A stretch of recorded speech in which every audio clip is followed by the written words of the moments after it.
পারে এবং তারা এটার মধ্য দিয়ে বাংলাদেশকে অস্থিতিশীল করতে চায় এবং এটাতে ভারতীয় শক্তির হাত থাকতে বলে আমরা আশঙ্কা করি।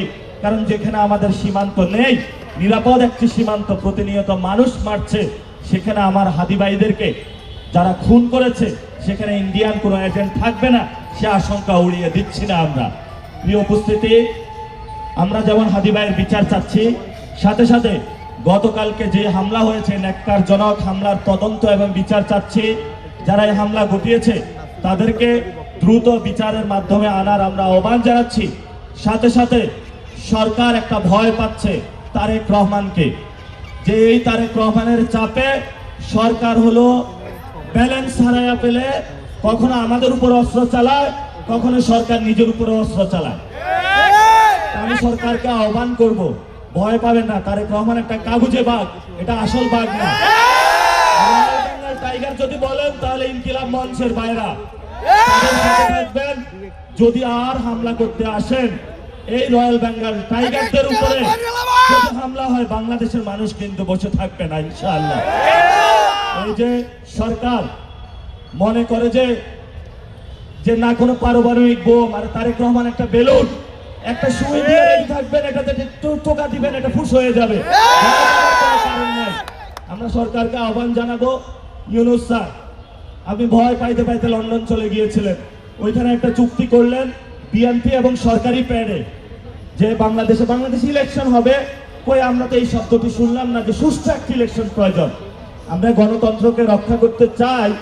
এখন আপনি বললেন যে একটা রোগীকে চিকিৎসা করা হবে, সেই সুষ্ঠু চিকিৎসা আছে কিনা, অ্যাফোর্ডেবিলিটি আছে কিনা, সেটা তো আমাদেরকে লক্ষ্য রাখতে হবে।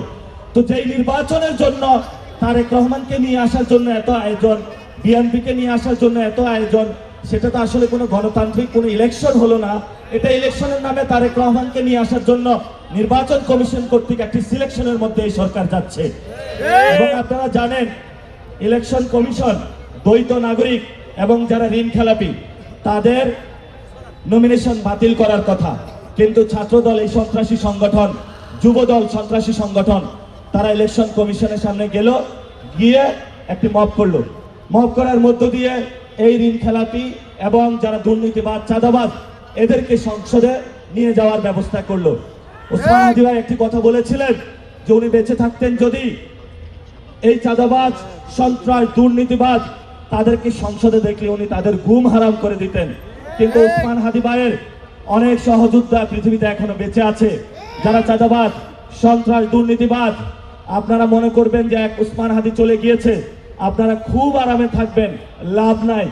হাজার হাজার লাখ লাখ বাংলাদেশে ওসমান হাদি তৈরি হয়েছে।